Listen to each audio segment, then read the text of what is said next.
today we're talking about National Novel Writing Month, also known as NaNoWriMo, aka short for National Novel Writing Month. Alright, so technically it's not National Novel Writing Month yet, as you probably all know, for those of you who know what NaNoWriMo is, it is generally in November. However, since November is starting on Wednesday, I figured I could throw some stuff out there just to help you guys out a little bit if you decide to do this. If you don't decide to do this, you don't have to. Now, National Novel Writing Month is a general challenge. It is also for authors to just be like fun and be like, we all wrote novels, yay. And writers to be like, we're writing novels, yay. But also, it is technically been issued as a writing challenge. The challenge is to write, this is technically the original challenge, but you can make it your own, we're going to talk about that later, 50,000 words in a month. In other words, a novel in a month. Hence the name National Novel Writing Month. Writing a novel in a month. Nationally. Anyway, there are lots of websites that can help you with this, lots of YouTubers that can help you with this, but I'm going to give you what I think are the best tips personally that have helped me in the past, that have helped my friends in the past, to actually successfully complete a novel in a month. Alright. So, the first thing I want to talk about, speaking of National Novel Writing Month, is that, as you guys probably all know, self-publishing / independently publishing is definitely a thing, and it is on the rise as more and more publishers become more and more picky. As a result of that, I am actually hosting on Saturday from 10:30 a.m. to 5:30 p.m. a indie author conference. So they won't be teaching any lessons. When I say conference, I mean they're all going to be sitting, talking about their books, giving away merchandise. You can buy their books, you can talk to them, you can ask them any questions you want. We'll even have a little portion where they'll be reading some of their chapters aloud towards the end of the night.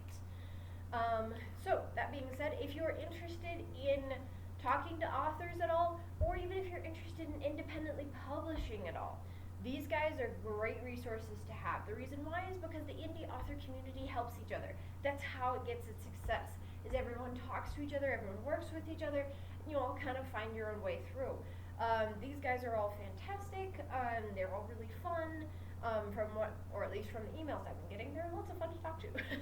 And their books all seem absolutely fantastic. Even though I haven't read their books, they all have captivated me with their little blurbs and whatnot on the back of the book. So if you want to talk to an author, especially about independently publishing, I would highly recommend coming to our little author day on this Saturday. You can come at any time you want. Like I said, we're going to be doing from morning till night, so we're going to be there the whole day. It should be pretty great. Some of our authors will be coming in a little bit later, but that's just because they live a little bit farther away. That being said, let's move into the actual video. Just wanted to make sure I plugged that since it's this Saturday, November 4th. Let's clarify that for the video because this will be here forever. Alright, so first one.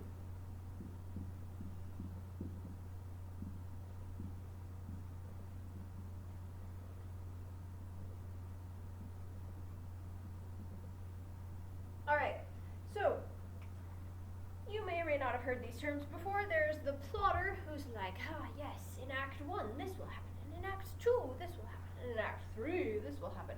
And then there's the pantser. This term is relating to the term fly by the seat of your pants.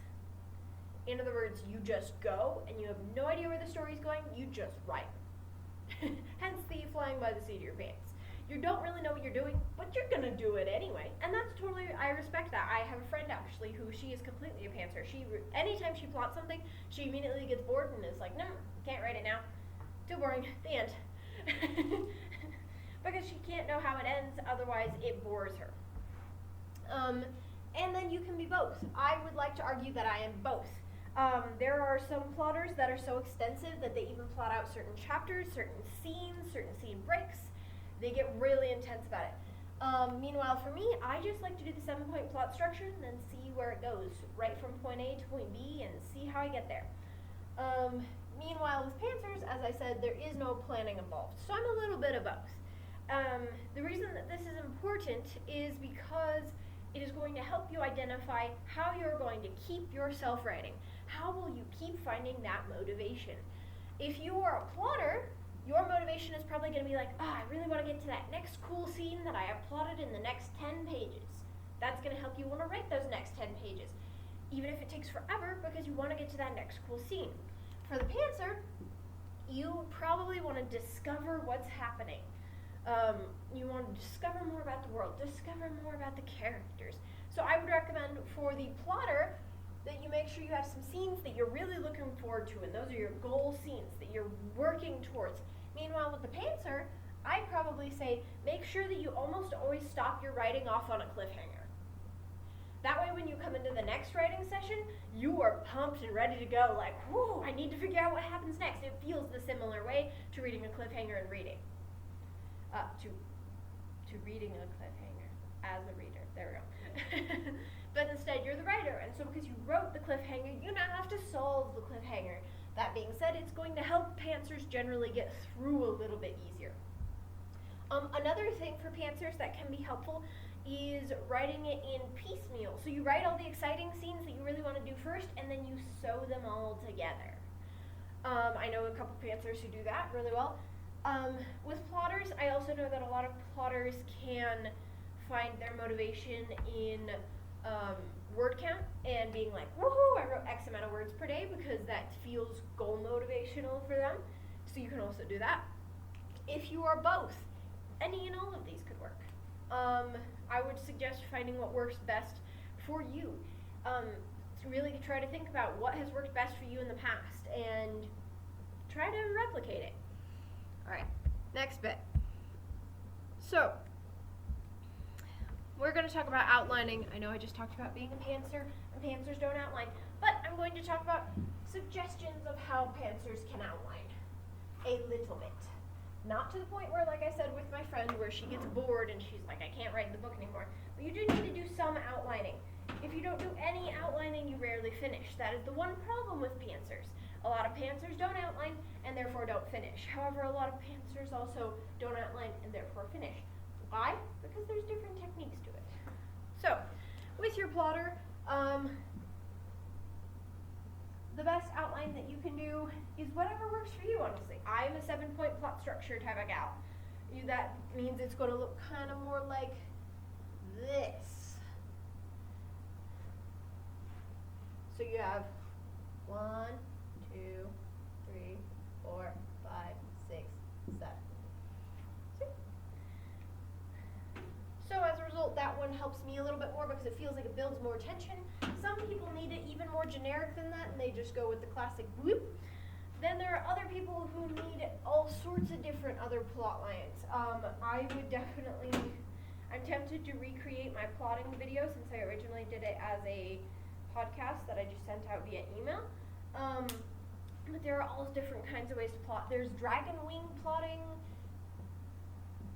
where you basically say, okay, here's the origin, here are things that happen on the way up, things like that. There's snowflake plotting, where you say, okay, here's the basic premise of the story, and then here's branching out from that, and branching out from there, and you see why it starts to look like a snowflake, even though that's a really crappy snowflake. So with plotting, that can be a really great way to do it. However, again, this bores some people. Even talking about this, some people are probably like, I'm gonna fall asleep. So, next one is pantser. How does a pantser outline? That is an excellent question. I wondered the same thing myself, considering I am only a half pantser. Whereas I have friends who are full-on pantsers, and they cannot write any other way. Like I said, it bores them to death, they cannot get it done. However, there are times when they also cannot get it done because they're a pantser and did no outlining. Let me explain. If you do absolutely no outlining and you don't even know where the story's going to end, that's when you can't finish. Because you have no motivation to finish. You're like, I don't know. For all I know, it could end with all of them dead. And as a result, you don't want to write the rest because you're like, I don't know, I might accidentally kill them all, so I won't write it. Then they stay alive. Well, that also means you don't finish your novel. Whereas with pantsers, a good way to outline is to find some favorite scenes or favorite ideas that you want to get to, because you can't reveal everything all at once. That's called info dumping. If you reveal your whole world and your whole magic system and your whole character, whole character backstory in the first chapter, that is a good way to lose all your readers because it's too much and their brain explodes. So, as a result, this is a great way to motivate pantsers, is saying, oh, I can't get to so-and-so's character secret until I do this other thing. And so as a result, it motivates you to keep writing and keep discovering because you're trying to work towards that character secret. Or you're trying to work towards that specific scene where they admit love to each other. Or you're trying to work towards that specific scene where you can reveal that the elves have secret powers. You know, it makes it so that you have something to work towards that's a general idea, even if you don't know how to connect them. In this case, this is when the outlining of going like, here's all the random pieces, and then you just start stringing them together like some sort of color by numbers puzzle. That can actually work really well for pantsers because it helps them to still feel some semblance of mystery. So, long story short, it's important to do some sort of outlining, even if it's just a little bit. Next thing is schedule. That's an H. Schedule. That was terrible handwriting. All right. So, setting up a schedule, knowing how many words to write per day, / your goal, plan for breaks, holidays, sick days. For me personally, the best way that I've known how to do this is to make sure that I have a word count per day, but that my word count per day is actually more than the days in the month. That way I have about 4 days buffer in case I get sick or a holiday so I can't write or different things like that, right? That helps make it a little bit easier to flow with things so I don't get stuck. And I'm not like, I'm so behind, and so I just crash and be sad. Because that is the one problem with National Novel Writing Month, is most people tend to burn themselves out. I would say don't actually write every day unless you want to. If you want to write every day, by all means, write every day. But if you're like writing every day and all of a sudden you're like, I am burnt out, I need a break, take a day, relax, calm down. Plan that into your schedule. Plan days where you're like, I am done, I need a break. Don't take a break forever. Hence why I said plan about 4 days, maybe 5 or 6 days even. But I would say don't plan more than about 7 days. Because then you might end up with a whole week you're not writing and then you just scrap it. Whereas if you have about 7 days planned into your schedule, then you can spare those out throughout the week to help you feel calm and not overstressed, but at the same time, not completely abandon it altogether. That being said, with the scheduling, the goal of the National Novel Writing Month is 50,000 words in a month. However, you can do more or you can do less. That's the thing I think people don't quite understand. If you want to write a novella, which is typically 20,000 words, you can do that too. And it's half the work. So that's okay too. Or if you want to write twice as much, because you're like, I want to do an epic fantasy novel, 100,000 words, here we go. You can do that too if you really want to do that. But that's up to you. That's what you need to set your own schedule. Who cares about this 50,000 words thing? You set the schedule that you think is going to work for you. Because ultimately that is what is going to get your novel finished, not following the stereotypes of everyone else. Alright, so then of course you need the basics before you start. Generally this is a good way to prep, hence why I'm doing it today, because we have about 2 days to get prepped before you really hop in if you decide to do this. As a result, the basics are obviously the idea, then you have the plot, or if you're a pantser, you don't have the plot, you have ideas about where the plot might maybe go based on character stuff and cool scenes you want to write. Don't necessarily have to plot. So this is plot with a little kind of asterisk for those of you who don't do plotting. And then you also have the characters. Then you also have conflicts. Even if it's just one, it's good to know a general conflict. I would say For all of your characters, hence why I connected it to characters, you want one internal and one external conflict. That's going to help them feel really extra well balanced and really extra well built, because of the fact that the internal conflict is going to feel a lot more emotional, and so they're going to emotionally connect, and the external conflict is going to make them connect even more because it feels like the world is fighting against them, and that a lot of us relate to that. So as a result, conflicts, and then the very last thing is setting / world building. Just going to do WB. All right, so you want to make sure you nail down these basics before you start National Novel Writing Month. Why? Because if you don't, then you might get stuck halfway through your novel and go, I don't know what to do.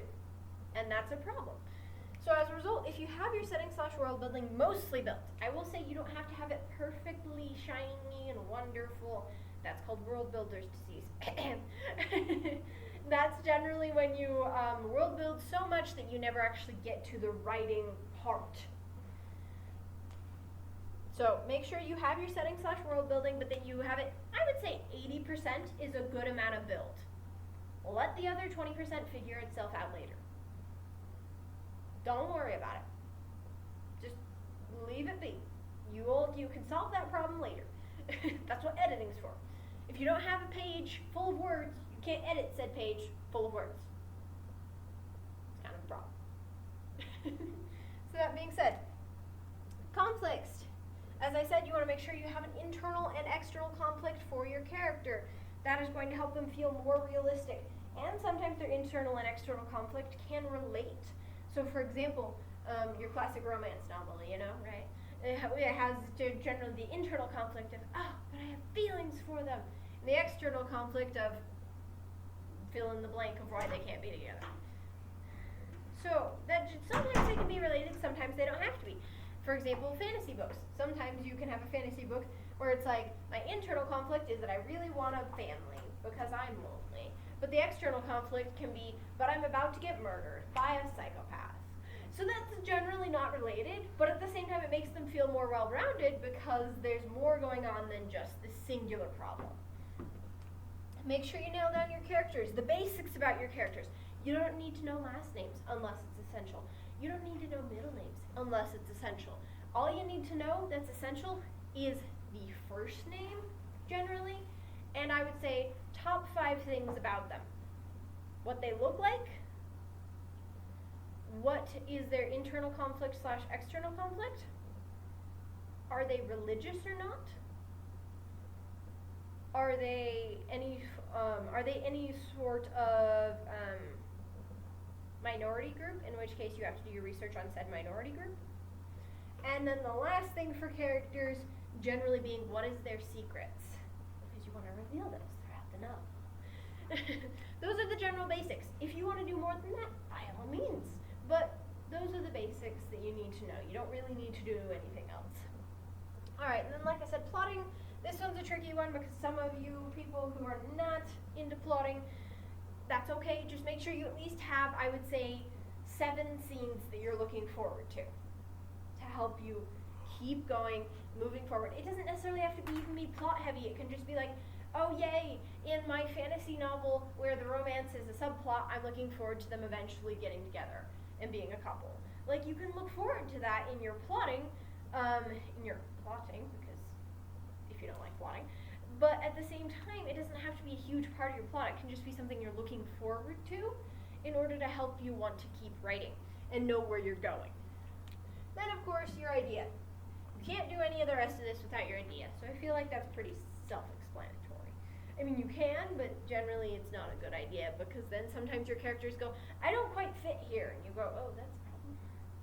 Or at least I've had that, where I've had characters that I'm like, I built this beautiful character, and then all of a sudden the person's like, what if you did a world like this? And I'm like, ah, crap. Well, he doesn't belong there. So generally I would recommend building it in this order, but you don't necessarily have to. Okay.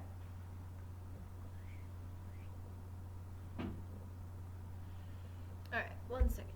Let me Roll down. Okay. Next one is habits. Now, what do I mean when I say habits? I'm not talking about writing in the same place in the same time all the time. We all have crazy conflicting schedules, right? We've all had days where we're like, I'm supposed to write at 3 o'clock every day. Oh crap, I have a meeting at 3 o'clock. Or I have homework due at 3 o'clock. Or what have you. Things get in the way, you know? As a result, habits. These kinds of habits are ones that help you, are known scientifically to help you want to write more. Let me explain. It's a basic studying principle that a lot of college students use. The reason why is because sometimes you will not be studying in the same place at the same time every day. Sometimes it just doesn't work. Most of the time it actually doesn't work in college. That's why several scientists sat down and said, hey, what if we found out a way that they could still study effectively without studying in the same time at the same place all the time, right? One thing that they did that was very basic was they turned on a lamp. And when the lamp was turned off, they weren't studying, and when the lamp was turned on, they were studying. That meant that it was a then Pavlovian response for the brain to go, light on, therefore study. Very similar so you can build similar types of habits with writing. Now these ones are going to be a lot more fun than just turn on your desk lamp. But you can turn on a particular playlist of songs that gets you really hyped up to write. And so every time you turn on that playlist, you're like, gotta write now. And your brain will slowly, if you write whenever that playlist is on, your brain will slowly develop that Pavlovian response to the point where you feel like you have to do that. Now, let me explain real quick. Pavlov was a psychologist who trained dogs that when he rang a bell, he'd feed them a treat. As a result, then afterwards, whenever he rang the bell, they would start to salivate and be like, give me treat. Same thing you can do with yourself, believe it or not, even though it sounds insane. So turn on your playlist, and every time you turn on your playlist, write at least one sentence. Then your brain will slowly start to be like, playlist on, I write. Or you can do other things, like get a favorite drink that you love. Every time you drink lemonade, you write. Therefore, every time you drink lemonade, you will write. You want to write, you feel compelled to write. Or you could have a scented candle or some sort of like fun sort of thing that you do with scents. I know a lot of people do like essential oils and things like that. You can do that too, where you can say, hey, anytime I flip on this wax warmer that has pumpkin spice scented stuff, I write. Then that means every time you smell pumpkin spice, congratulations, you're not going to want to write more. It's kind of one of those weird psychological things that you can do to trick yourself into writing more. This means that no matter when you're writing or where you're writing, you can help yourself want to write more. And ultimately, that is the biggest problem with National Novel Writing Month, is trying to get yourself to actually put the words on the dang page. Hence why this is important, to treat yourself in such a way that you develop those habits, regardless of time or place. All right. Now let's get to this fun topic.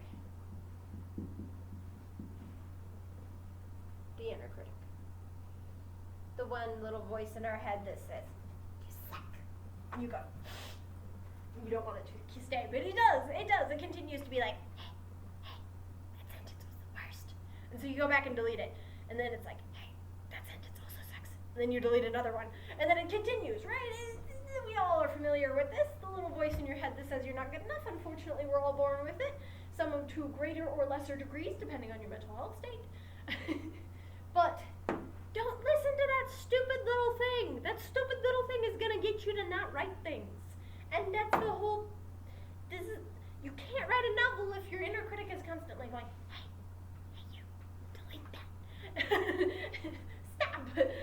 You have to go in there with a big stick and go, nyah, and hit your inner critic over the head. The best way to hit your inner critic over the head is don't edit as you go. Every time your inner critic goes, hey, you should delete that, you go, or I cannot. You bop them on the head and you keep going. You just keep going. You got to ignore it as best as you possibly can. Now, if you're writing it for an assignment or something like that, and you're like, I know specifically they told me to add in this random thing for the assignment, different. We're talking about writing for fun. No any sort of other stipulations. Make sure you kill that inner critic, or at least give him a good beating. Every time that they try to bring that up, you keep writing. And in fact, you write. And if you want to, you can even go like, blah, blah, blah, blah, blah, blah, and purposely mess it up. You could be like, what about now? What about now, inner critic? Huh? You can kind of spite your inner critic a little bit. Whatever helps you to feel better. I would say generally just make sure you don't beat yourself up. That's the biggest part. If you start beating yourself up and saying you're a terrible writer, that's when imposter syndrome and the inner critic wins. You cannot let it win. Absolutely not. Especially because you want to know a secret about writing? Most people who aren't writers don't really know how much work editors do. And so as a result, they assume your first draft was perfect and that the editors just added some commas. As a result, your inner critic is generally wrong. You're gonna write bad stuff sometimes. That's just going to happen. It's part of life. The other day I wrote a typo that I was like, oh my gosh, that was so obviously bad. But did I notice it at the time? No, because I told my inner critic to shut up. And that's a good thing, because I was able to finish that writing assignment. I was able to get through it, and now I can go back and fix it later. That's the beauty of having words on the page. You can fix it when you're done. Make sure you get done before you even think about touching anything. Even if you notice there's a huge plot hole later, don't do it. That's the biggest one, is plot holes. If you could be ignoring your inner critic for years, and then all of a sudden you hit a plot hole, and all of a sudden the inner critic's like, and comes back in, and you're like, no. Bad inner critic. You have to beat it back down again. I would say generally if you run into a plot hole, just make a note of it. Just like if you're in Google Docs or Word, just comment off to the side and be like, note, fix plot hole on page 24. And then move the heck on. Finish your story. You can do this, guys. Don't listen to imposter syndrome. Imposter syndrome tells you you're not good enough, but you are good enough. And even if you have to have your editor fix some things, that doesn't make you not good enough. That's what editors are for, because we're human. If you wrote a perfect first draft on the first try, you might be dealing with some crazy demon crap. You just summoned up a demon and we're like, yo, let's make a deal. I write perfect first draft, you take my soul. Like, seriously, there is not a person on this earth that I know that can write a perfect first draft. So, like, calm down. You're a human and it'll be fine. Don't make a deal with your soul just to get a perfect first draft. This is what editors are for. And yes, we're human too. Yes, we're gonna miss things too, but that's okay. I've seen typos in professionally published books before. It's a thing. It's okay. It will not murder your book. I've seen lots of typos even in professionally published books that are international bestsellers. Did it murder their sales? So you're probably fine. Especially because the best part is, most of the time, your brain autocorrects. So you're going to notice it, but your readers probably won't. They probably won't. I'm serious. There have been times when I have read stuff and I'm like, because when I'm an editor, I have my editor brain on. So as a result, I generally don't miss typos. If anything, typos are like a glaring error that my brain goes, but when I'm reading, just for pleasure, I generally don't notice. Why? Because of the fact that my editor brain is turned off. And most people don't even have an editor brain. So it's not going to bother them. The only time that it bothers me is when I have my editor brain turned on. And most people don't have one, as I said. So it's not going to be a big problem. You want a vomit draft, believe it or not. Your first draft should be a vomit draft. Congratulations, you threw something up on the page. It's at least on the page. You've done more than a lot of people. You know? It's important to remember that. All right, next principle. Reward yourself. This is another way to beat up your inner critic and be like, guess what, inner critic? I wrote 50,000, or I don't even know, 1,000 words. Maybe that's your goal for every reward that you do. I know one lady said that every time she wrote, I think it was 2,500 words, she'd go and get herself a Starbucks coffee because she really liked coffee. Like, you can do things like that, even just small things where you're like, every time I finish a page worth of writing, I'm going to eat a pack of M&Ms. I don't know, whatever floats your boat. Personally, I'm a savory person, so I'd probably say I'd grab a bag of chips and eat a couple. But like, that's me. With your rewarding system, make sure that that's another way to beat down your inner critic. So guess what? I wrote 10,000 words today. Maybe they sucked, maybe they didn't. But I'm still going to reward myself because I did good, unlike you're telling me. You're just like, I did good. And inner critic's like, but did you? And you're like, yeah, I did. Thunk. Get rid of that inner critic. They're annoying, they're obnoxious, and they're persistent, but you can get through it. I believe in you guys. So make sure you set up a reward system in your schedule. Remember how we talked about setting up a schedule earlier where you write X amount of words per day / for the month? Make sure that you say, hey, on this day, if I completed my goal, I get this. On this day, if I completed my goal, I get this. On this day, put it in your actual calendar. Why? Because then you'll see it in the calendar and go, oh crap, I really want that. That is also another way to encourage yourself to write. Alright, next one, the mood. If you are feeling extra in the mood to write today, don't let anything stop you as much as possible. Hence, as much as possible because, obviously grades are a thing. Obviously getting, in trouble with your parents is a thing. But in being responsible is a thing. But if you are in the writing mood and there is nothing stopping you, no homework, no parental stuff, no responsibility issues, go. Just keep going. Just don't stop. Why?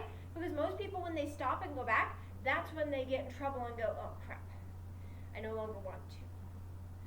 So when you're in that writing mood and you're just pounding out 4,000 words and you're after those 4,000, you're like, I hit my goal for the day, I want to keep going if you can. Now again, be responsible. Don't tell your parents I told you to keep writing even if they told you to come to dinner. Don't get me in trouble, please. But if you can keep writing, keep writing. Because when the mood strikes, that is when you get your best, most sufficient amount of writing done.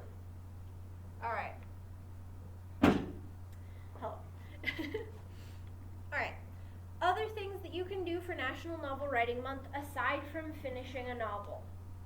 Here are other ideas. This is some keys to success if you really do want to finish a novel / novella in a month. Go for it. But if that's not your cup of tea, here are some other things you can do.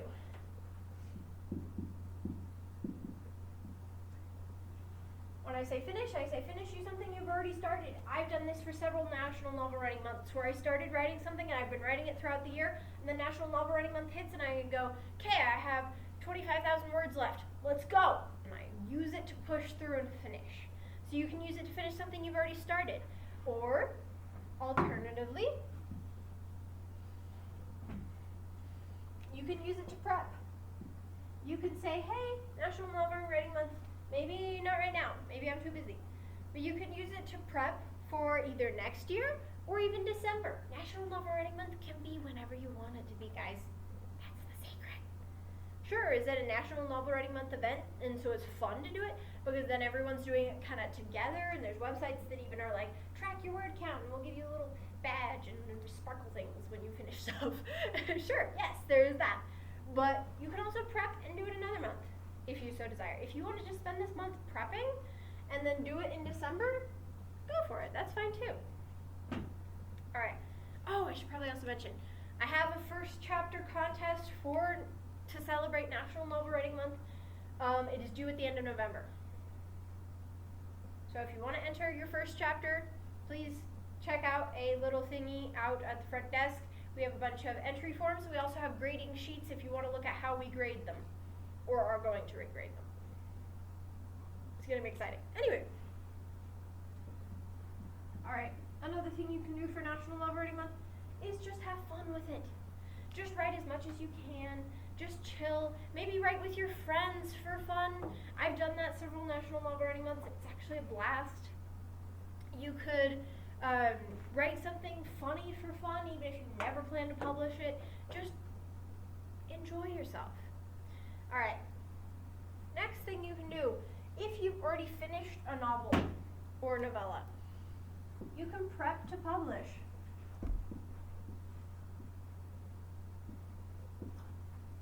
Because there's a lot to do, unfortunately.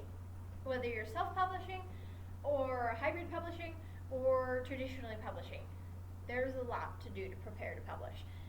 More or less depending. So I'm going to talk about publishing options really briefly because, like I said, we talked about independently published authors at the beginning, since we'll be having them all come on Saturday. Again, if you're interested, they will have lots of fun books that you can buy. They have fun memorabilia you can get. You can also just listen to them read their stories. You can also just talk to them if you want to know more about their process or know more about indie publishing. By all means, all great options. So, we're going to talk about the main ones.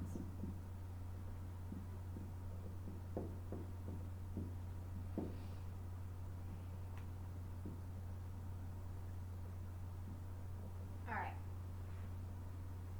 And then down at the corner, we're going to discuss this one because it's the worst.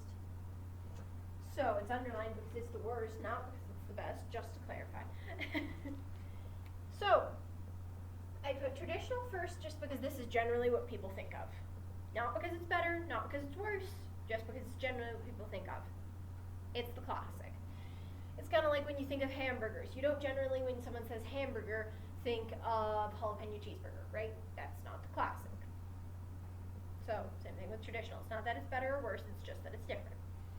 Alright, with traditional, here, you know what, I'm not even going to write them, I'm just going to say them. So I'm going to circle when I'm on it, and then I'll erase it when I'm done.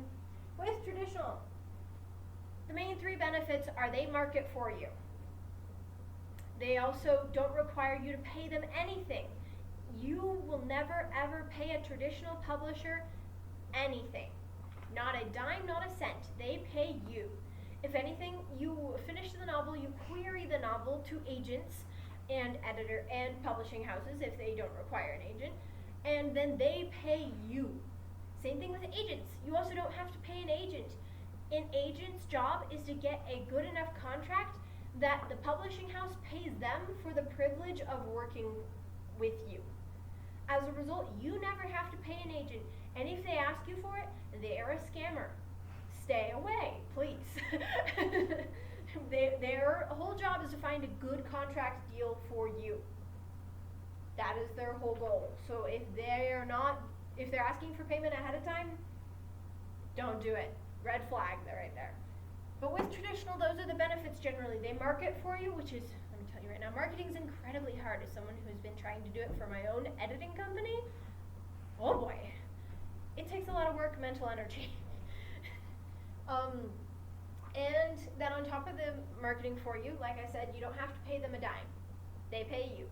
And then the best part is, if you say it's part of a series and it sells well enough, then they come back and go, so, what if we paid you X amount, and then we'll pay you another X amount when you finish? Sounds pretty good, right?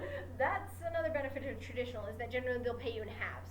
They'll get you to sign a contract to say, I will finish second book by X date, and then they pay you the first half so you don't die of starvation while writing the book, and then they pay you the second half after you're finished. They also can write in, make sure that you write in, this is why agents are important, is because they can write in more royalty rates for you, because the more royalty rates you get, the more that they get. So, ultimately they're more inclined to give you more if you have an agent as well. And then on top of that, the agent can fight for you. The whole point is that the agent is supposed to fight for what you want. Does it always work out? No. But most of the time, agents are, if they're good agents, will help fight for you. If they're a bad agent, they won't, which makes me sad. But unfortunately, it's just part of the game. I mean, it's no different than talking to anyone at Target, right?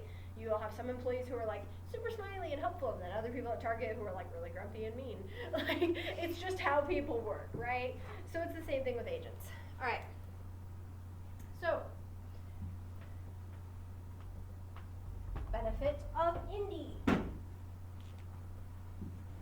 With independently publishing, you get to pick your own publication date, and you also get to do your own everything else. The cover can look exactly the way you want. because you get to pay your cover artist to do it. Now there's the con. And not con as in it is a con artist, it's in pros and cons. I'm realizing that sounded bad. But yeah, pros and cons. The pros are that you get to have it look exactly the way you want, you get to have it be exactly the way you want it, and you get to publish it when you want it. So if you have like a great medical emergency, you get to say, hey, I ain't publishing until next year. Bye-bye. And you just can't. Whereas with publishing companies, sometimes you can be like, I have a medical emergency, and they're like, great, we'll give you a 2-day extension. And you're like, thanks. It does depend on the publishing house, but seriously, that's why I felt bad for Richard Paul Evans, because I think his publishing house they forced him to publish a book every year. And unfortunately, towards the end, he was getting really burnt out, and he told them he was burnt out, and they told him, too bad, you gotta finish. Why do you think book 7 wasn't as great as the others? Because he was burnt out.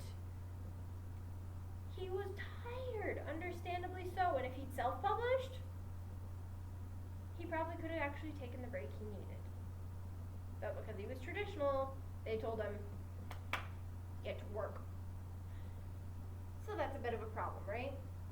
But that's the benefit of the beauty of indie. You can do it whenever you want. You can take as long or as little time as you want. Granted, I will say if you do it within a year, people tend to appreciate it, because then you don't lose as many readers because they don't forget you exist. But generally, at the same time, you can take breaks if you need to. You can set your own schedule.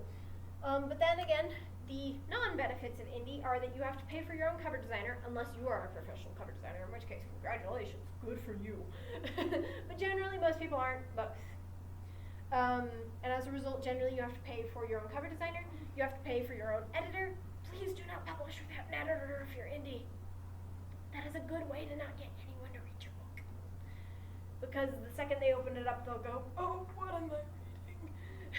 And it's not because it's bad, it's because sometimes I've had ones where I've gone and read it, and the reason I go, oh, what am I reading, is because there is glaring typos, there's complicated sentences that I don't know what they're saying, and then there's problems with plot holes, and then sometimes even problems with formatting. I had one lady who, I'm going to work with her, but not yet. Her first book, she didn't get an editor at all, and all of her tabs were just the space bar pushed 1,000 times. And so as a result, they were all completely uneven. My eyes burned. I was like, no! How could you? You betrayed the tab! And that sometimes, it really does hurt readers' eyes to read like that. They like having a uniform, right? It helps to track the eyes on the page. That being said, though, it's not that your book is bad. Your book is beautiful. Like I said, everyone just needs an editor. I need an editor, and I am one. As an editor, I still make enough mistakes that when I finish my novel, I am going to hire my own editor. I have written short stories as an editor, cleaned them up until I thought they sparkled, and my editors have still found problems with them. It's not that you're a problem. Don't listen to that inner critic that says you suck, because you don't suck. It's just that everyone struggles. We all have problems. We're all going to have issues. So don't see this as me saying it's a bad thing. Just realize it's another expense you have to pay for, because you want your book to be the best polished version that it can possibly be, right? We all want our books to gleam and glitter like the stars, right? Currently, you guys are creating raw diamonds. They're beautiful, all on their own. But when they're cut and polished properly, don't they look 1,000,000 times better? Yeah, it's not that the original product wasn't beautiful, it's just that the diamond cutter knows how to make it look infinitely more all that it can be, right? So consider it like that. So those are the benefits and the non-benefits of indie publishing. It's very expensive, and you have to do all your own marketing, is the main cons. But the main benefits, like I said, are you get to set your own schedule, and it gets to look exactly the way that you want it. Stretching your question? Okay, I just like to clarify. All right, next one is hybrid. This is when you do a lot of the work, and they only do a little bit of the work, but they help you to market a little bit. Not as much as a traditional. Traditional, they're only getting money if they market you. Whereas hybrid, there you get a little bit on the side anyway, just because they're putting you out there. So as a result of that, hybrid's a little bit more touch and go. It's good, but it's also not the best, I would say, out of these options. But again, you find what works best for you. The beauty of hybrid is that they mark it for you, but you also get to have it be as close to what you want it to be as you possibly can. So it's kind of the best of both worlds. It has the beautiful, wonderful freedom of indie and having it all on your own and not writing via contract, but it also has the marketing benefits of traditional. Now let's get to this evil thing. Vanity presses. You ever seen those really crappy romance novels that they sell at gas stations? This is the culprit. If you vanity presses are the worst thing to exist in publishing. And I'm sorry if you work for a vanity press, it's just true. I'm sorry. Get a new job. It's just bad. That's just how I feel about it. Because basically what happens is you pay them to publish your book, and then they do a teensy tiny bit of editing, a teensy tiny bit of cover design, a teensy tiny bit of work, and then they take most of the profit. They basically treat it like traditional publishing, except they do basically nothing for you. You're basically paying them to print the book. And then it gets worse because then they claim, well, we edited a little bit. The reason they're so crappy is because it's little bit. They fix the major problems, like if you forgot chapter 2. That's about it. That's really it. It's cheesy and bad for a reason, because they don't really care about the quality. They just care about the money. Which means as long as you are paying them, and as long as they can get it on the shelves and mass produce it, that's all they care about. They don't really care about you or your book. All they care about is the money, which is why they're the worst. So, personally, if someone's asking you for money to publish their book and they look like a traditional, realize that you have been fooled, they're a vanity press, and you need to run away as fast as possible. You just run away. Okay, we're moving to Mexico, and I'm changing my name As far away as Steven. possible. Stay away from them. They're just not good. But that being said, those are the benefits and drawbacks of those types of publishing. Are there any questions you have about preparing for National Novel Writing Month, also known as NaNoWriMo, or the Indie Author Day we're having on Saturday, or publishing options? Not particularly? No? Alright. If anyone in the video feels that you have any questions about these things, please comment below, or comment an idea for a video if this gave you any ideas of videos you'd like me to do.